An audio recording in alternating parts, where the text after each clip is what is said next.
There's just something about the sound of children laughing, and they laugh loudest when they're at play. It's fair to say that play looks a little different these days. Our parents would chuck us out of the house straight after school and tell us not to come home until tea time, when we'd reluctantly reappear, more often than not covered in mud, scrapes and the odd bluing bruise, but full of tales of adventure and bearing the biggest of grins on our tiny faces. It seems like a lot of children's faces nowadays are too often lit up by the light of digital devices, and some parents struggle to get their children out of the door at all. Well, there's at least one organisation on the island looking to change that. Faster My, good evening, I'm Christy DeHaven, and in this episode of Island Life, we're taking a look at the state of play. If you're a regular listener to Manx Radio, especially in the afternoons, you might have noticed that our Charity of the Week feature has returned, with the fantastic support of Kell Properties. Each weekday, between 1 and 3 p.m, we're hearing about some of the incredible work carried out on island by the myriad community groups, volunteers and charity organisations, big and small, that keep our island the thriving, supported, safe and fun place that it is. This time last week, the world was celebrating International Youth Day, a perfect time to look at the work of our own youth-supporting charity, Isle of Play. I spoke with the award-winning director of the charity to get his perspective. The Charity of the Week. Chris Gregory, it's been great hearing about the charity again, and one of the reasons I invited you up this week is because I discovered that there is an awareness day this week, International Youth Day. What? Is there? I know. There is. Unbelievable. I know. It's news to me. So I thought, well, let's speak to one of the charities doing fabulous things for kids on the Isle of Man. And you know, we've heard little bits about what you're doing. I want to expand on some of the stuff that we've heard about so far. You mentioned that, you know, your fabulous team go through a certain amount of training or have a certain amount of training in their field. I love this because I remember years ago when we first started talking about Isle of Play and you talking about, you know, sort of your background in play as a subject. Yeah. As such. I mean, that's fun. Yeah, it's crazy, isn't it? So we've just had a student with us who's she's just gone back to Leeds, which is where she's studying play and play work for her degree, which is wonderful. So big shout out there to Keely Shimmin, who we're hoping will come back from university, an enlightened individual in the world of play and play work, and we can poach her and have her working with us. So yeah, it is a very real subject that you can go and study at university, up to doctorate level as well, which is... So what do you learn then? What are the sort of things that you learned, for instance, about play? So... it's about sort of the fundamentals of so play makes us human. I think this is something that we often don't realise. You know, we get so caught up in our everyday lives and we restrict opportunities for children to play that actually we forget that actually the best parts of all our lives are the bits where we're playing, you know, where we're having a conversation and we're laughing and we're joining in with each other. That is play. For children, it's a bit more obvious. You know, we see it in children, you know, running around playing games of tag with big smiles on their faces, creating imaginary worlds, etc. And they're all the building blocks of what sort of make us human. You know, we often look at childhood as being a place where we need to fill these test tubes up with a certain amount of maths, a certain amount of literacy skills, etc., etc., etc. That isn't what makes us great as a species. What makes us great as a species is the fact that we play, that we're creative, that we have this endeavour and an ability to want to explore the world and the people around us. And that's what makes us human, and that only happens through playing. So when you go and study play, you're learning all about that. You're learning about the psychology, the philosophy. You're learning about how what structure play takes place in. So if you watch children playing, there's something called the play cycle, which will start with a play cue where a child might see another child, and it's as simple as easiest way when I'm giving a lecture on this, I'd break it down into going, hey Chrissy, do you want to play? And Chrissy says yeah, and then I say okay, so I put my hand out and we end up having a thumb war. So the play cue is me saying, do you want to play? You return it with a play return, say yeah, of course I want to play, and then we start playing and we start having a thumb war or whatever it is, and then other kids see us and they go, oh, I want to play a thumb war, and they get in line or they start playing with each other, and all of a sudden what started as just like this idea of I want to play comes into a whole frame of other children taking part. And the best thing a child can have to play with is another child. And so you learn all about this. You learn about the fundamentals of what makes play so special and why we need it in our lives. And obviously Isle of Play sort of encourages play in kids, but is it not an innate thing then in a child to want to play and to just start playing? Yeah, when I first came to the island, a lady said to me, "Oh, the children on the Isle of Man, they don't know how to play." And that is the most insane thing you could possibly imagine. We're talking about millions of years of evolution have made us what we are. I would say that as a species, we seem to be the only species on the face of the planet, and every mammalian, every species on the planet plays to a certain degree, but the only species that seem to want to stop play, and we want to make it rigor and give it outcomes and purpose all the time. And when you start to do that, it stops being play. Not fun anymore. Yeah. So it is fascinating that we do this and why we do it. Now that is an interesting question that I've yet to come to the conclusion of why we play. Why we play. Yeah, I mean, it's why do the birds sing? We don't know. But Joy! Yeah. I mean, some of it's learning as well, though, isn't it? Well, there's so much learning that happens. So as a child, we're born into this world, and as parents, we will put boundaries and borders around that child to protect the newborn infant. But after a certain period of time, both the child and parents start to play, and that's how they become social. The child becomes socially competent with the child. If you put an electroencephalogram on a child and a mother, which is one of those brain reading machines, and you watch the mother babbling to child, going, "Hello, go," and the child starts babbling back, something beautiful happens. The brain patterns of both mother and child align perfectly in a symmetry with each other. Now, that doesn't happen in any other field apart from when children and adults play together. And then as the child starts to grow, they start to want to explore, and then you get to that terrible twos, and you go, "Oh my God, what happened to my beautiful baby?" And they start bringing chaos into the world. And it's by play allows children to play with the chaos of the world, to understand it, to bring a sense of order to their worlds. And so that's why we play, I think, is part of the reasons why we play, is to understand the world around us and to find joy in it. Oh, that's fabulous. I love that about the mother and the child together. Yeah, that's incredible. And it just shows how important it is for parents to try and continue that element of play. I mean, presumably that's something you'd also talk to parents about. Yeah, when we get the opportunity to, for sure.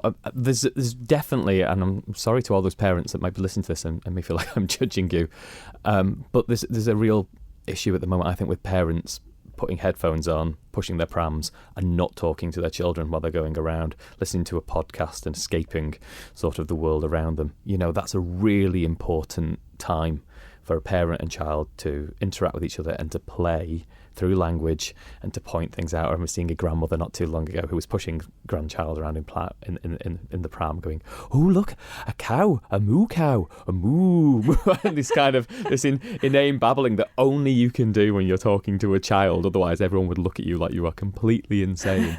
But that's so important to children. And talk to any of the reception children, reception teachers, and they'll tell you there's a real language delay at the moment with children, and that is because we're walking around with headphones on, our eyes fixed to screens as adults, and those children aren't having those interactions that they really need with their children, their parents. I mean, this is fascinating because normally we would be criticising the children for being on screens and listening to headphones, but actually it's the adults that need to think about it too. Without a doubt. I mean, we know that phones are incredibly addictive, but we are missing out on the real life opportunities that are around us.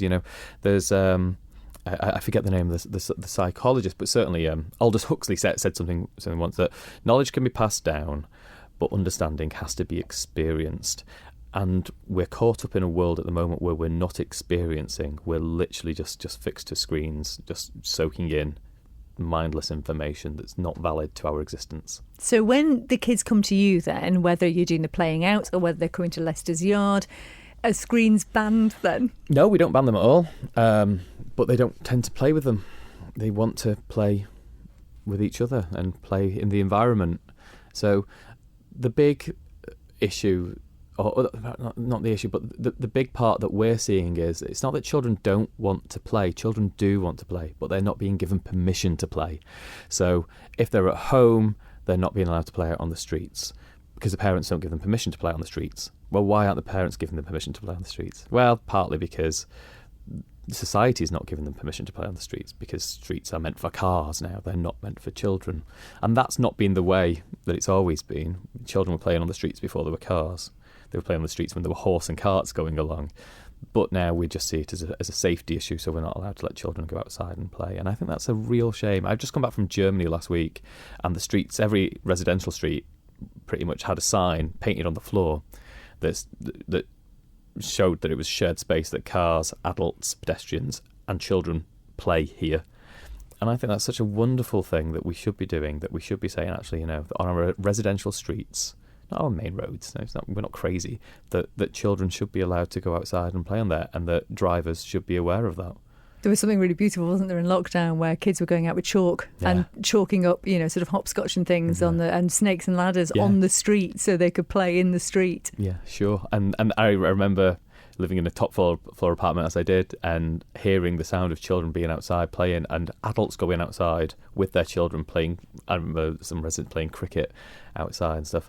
And you know what? Since lockdown, that's not happened. And isn't that a real shame? We're missing something in our communities when we're not seeing.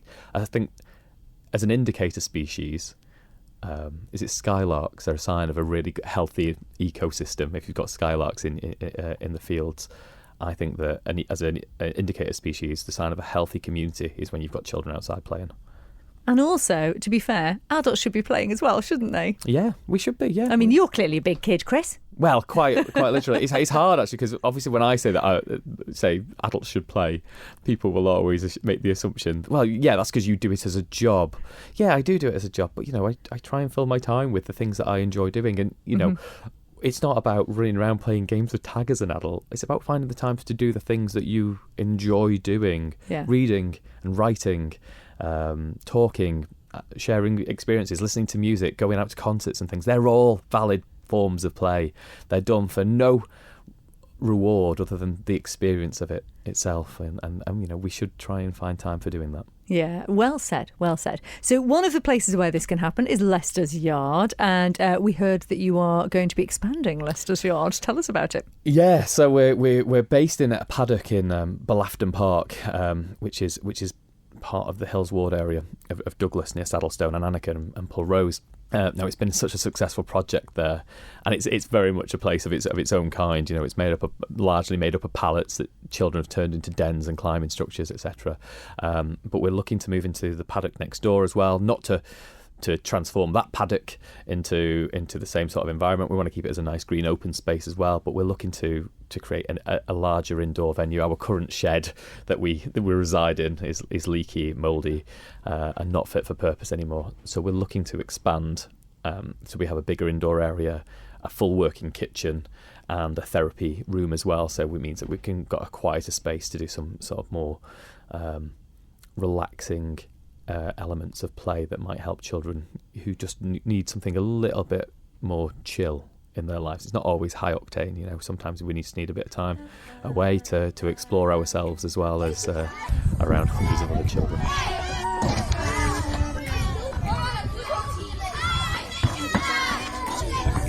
Hi, my name's Kew Morris. I've been doing work experience at Isle of Play since the start of 2024. Started coming to Isle of Play at when it first started. I've been here since the second week, and it means a lot to me. They've gave me so much great opportunities, and I'm very, very thankful for what they've done for me.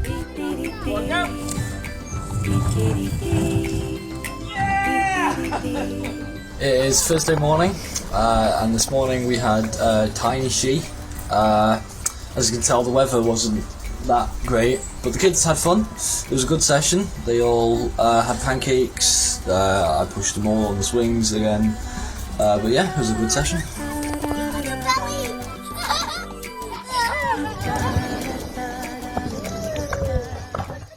So what is the sort of timeline for this? Do you know? Well, the lottery have very kindly given us £25,000. The costs for this seem to be escalating as we go. So we're looking at ways we can get the build in as quickly as possible for as cheap as possible, because we're not a flush charity. we don't have an awful lot of financial resources. So yeah, we'd like to see it done by early next year. Have it all completed. And for those who haven't experienced Leicester's Yard yet and they're thinking their kids might really enjoy it, how do they actually get there and what do they do? How do they be part of it? Well, it's just a question of rocking up on the day. After school, we have a no parents rule, so children are allowed to come and go as they feel. We ask parents to create an online form which is available via our website, isleofplay.im, and then the kids then have free reign. Now, it's an interesting environment because it's the children's environment that's not dictated by adults what goes on there. So children play in lots of different ways, like physically, emotionally, and also verbally. So sometimes children play with language, and some parents do have an issue with some of the language that children use, but they've got to learn sort of all these words. They're in our society. And so for some parents, they do find it a bit of an off-putting place after school. But if you're looking for something a little bit more of an easier introduction into that environment, then we run sessions throughout the school holidays. There every Monday afternoon we're there. So if you want to come down with the child as well on those days, then you can come and experience it and see what it's all about. You're listening to a conversation recorded last week for our Charity of the Week feature with Chris Gregory, Director of Isle of Play. You've got Playing Out as well. Tell us about Playing Out over the summer holidays. Yes, we've got Playing Out. So Playing Out is our only sponsored scheme that we do. So it's a mobile play scheme. Goes around the island. Again, our schedule is available via Facebook. We update it every evening to say where we're going to be tomorrow, but there's a whole list out there available on the website and on Facebook as well. So today we're in Marown and Derby, which we're in Derby every Wednesday afternoon. We've got a van full of exciting goodies, bits and pieces. And yeah, it's an environment again that the children make their own, ride bikes, make rope swings. We've got a workbench in there with some hammers and nails and such as well, so the kids can make whatever they want to make and take them home. Yeah, it's a great setting, and we must have seen a couple of thousand children already, I think, this holiday. Well, that's encouraging. Yeah, it's great. I think the only sad thing is that the parks and glens that we go to with this project, they're devoid of people until we get there. And then like hundreds of people come out and they have a great time, and then everyone goes off again. And I think it's such a shame that we've got these beautiful resources at our fingertips, and it's not their first thought. Yeah, and we're just not there already in the first place. I think it's a real shame. But it is great to see so many children out there with us. Oh, it might encourage them to go back again. Fingers crossed. Yeah, hopefully so. We did hear that you did mention the fact that some of the facilities in the parks and things on the island are maybe not quite up to scratch. I mean, what would you like to see over here? I think it's a hard balance to make because there's the health and safety side of things. So again, just come back from Germany and we've just looked at some of the playgrounds over there. They're full of lots of loose parts still. So by loose parts, I mean they've got like big sand pits. Now I know we've got beaches, but there's not that many children on beaches, and quite often we take children to parks to play. And talk about National Youth Day as well. So walking through one of the parks in Germany, there were so many young people there. We're not just talking about children, we're talking about teenagers in groups, playing football, playing volleyball was really big over there, and they were hanging around. They weren't creating trouble, which I think is the big issue, that people assume that when you see a group of children or young people hanging out together, they're up to no good. And it was littered with like loads of young people playing, and that was wonderful to see because they are given the permission to be in those spaces and to play, and they put the facilities in, be it volleyball nets, be it I don't know what the game is where it's like a big bouncy thing where you hit a ball into it and bounces up and everyone gathers around. I don't know what it's called. Badminton nets outside. Their parks, their play equipment had lots of moving parts like the sand pits and gravel areas. They use gravel as a safety surface in Germany as well, something that you would never see over here. We always spend a lot of money on wet pour. So their parks are much more free for people to go into and access by people, and there's toilets available in them as well, which is always handy. 24/7. So yeah, I don't think it takes a great deal of cost to improve parks, but I think a bit more considered approach to it will bring more young people to them, and they are the places where young people perhaps should be, rather than locked away inside on computers. So you would say that it is more that the environments are available for the young people to play in and to go to and to enjoy. That's more the issue than rather the youth themselves. So, for instance, in Germany, it's not just because, well, there are more sporty nation or they're a more outdoorsy nation. I mean, if we did have these sort of facilities over here, do you think the young people would make use of them? Yeah, I do. I think it's a gradual process. You know, we may find that we invest in something and something gets damaged, and it's almost apocalyptic over here if something bad happens. Maybe someone gets injured or the equipment gets damaged. There's always a chance that will happen, but I think it takes time for culture to change, and I think that we've come from a background on the Isle of Man where children were outside and they were playing all the time, and we reap the benefits of generations of that over here. And now we're doom scrolling and labelling children as being incomplete adults who are up to no good, and we can't provide nice things because nice things get destroyed. There may be a minority of people that do that, but I think we've got to keep providing opportunities consistently so that actually we can break that trend and have children actually access these spaces and enjoy them because they're the places where they should be enjoyed. It's crazy when you think we're talking to you because you are the charity Isle of Play, encouraging play amongst kids. And in a way, I'm sure you'd probably rather you weren't necessary, that kids were just going out there and doing this regardless. Well, it's ludicrous, isn't it? And I would, the main objective for me as an individual is to do myself out of a job. I don't want to have to sit here. I want to be able to sit back on my rocking chair somewhere, looking out a window and seeing children outside enjoying the best opportunities that they can. And it just feels like every day, sometimes it feels like we're getting further and further away from it. Maybe you've caught me on a bad day, Chrissy. I don't know.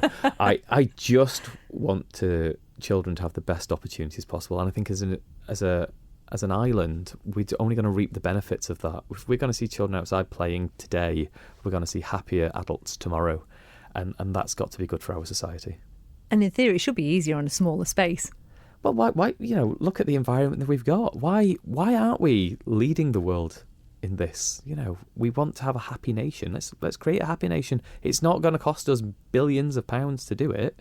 It just takes a little bit of consideration, a little bit of work that changes policy.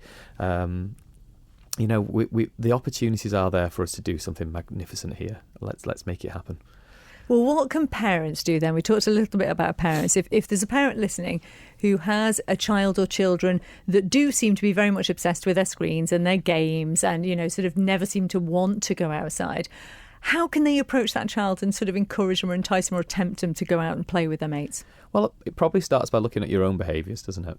If we can look at the world and say we need to change people, but we need to start by working on ourselves. So if our children are constantly on devices, but what are we always doing? Are we always on devices? There's possibly a high chance that is the case. So let's look at ourselves. Let's look at our own screen time. Then let's start looking at what our children are doing. Who's given them these devices? Well, probably the adults in the first place. Can you limit their screen time? Can you encourage them to go outside? Quite often, one of the biggest preventers of children going outside is that there's no other children going outside. So if you've got friends or who also have children the same age as you, well, why not create a little group together? And I know there is a movement of people over here who are doing this. Let's limit our screen time. Let's go outside. Let's create opportunities for our children to go outside and play. It shouldn't be regulated. You shouldn't be having to schedule it into your day, but maybe that's a starting point. Maybe setting some tasks that encourage independence in your children first. So maybe let them go to the shop on their own so that you can see that they actually are trustworthy of doing it. Question the fears that prevent you from letting your children go outside. Is it the traffic? Well, what can I do as a parent? Do I live on a busy road or do I live in a cul-de-sac? A cul-de-sac should be a place where children can go outside and play. Are you worried about stranger danger? We've got to look at the stats here and just, take a sensible head, put a sensible head on this. What are our fears? What can we do about it? Because nothing should be insurmountable. And it's and again, I guess that is the other thing, isn't it? Sorry, shooting from the hip here and neurons firing as they go, is that we're worried about stranger danger, but we give them access to the internet. Mm-hmm. There are much more dangerous pursuits out there than allowing your children to go outside and play.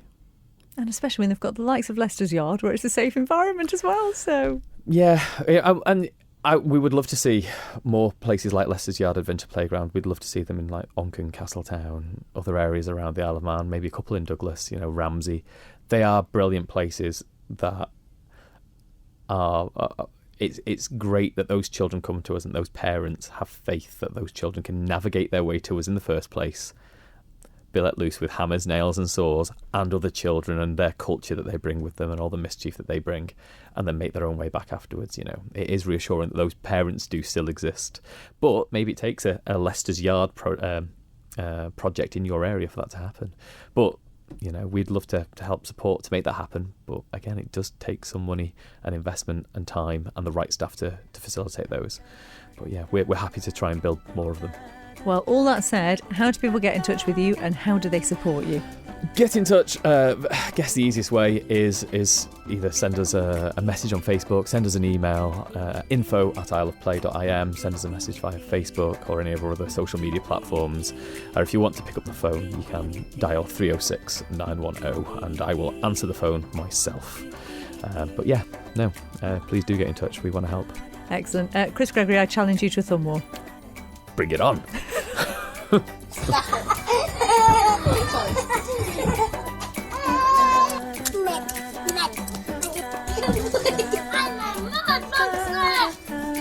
Grateful thanks to Chris Gregory, Chief Playmate and Award-winning Director of Isle of Play, the Charity of the Week, supported by Kell Properties. Our 1 to 3 charity this week is the wonderful Joey Dunlop Foundation. Tune in each weekday after 1pm to hear more about the fabulous work they do. And if you know of an Isle of Man-based charity that doesn't get the exposure you think they deserve and need, please drop us an email. All the numbers 123@manxradio.com. I'm Christy DeHaven. Thanks for listening.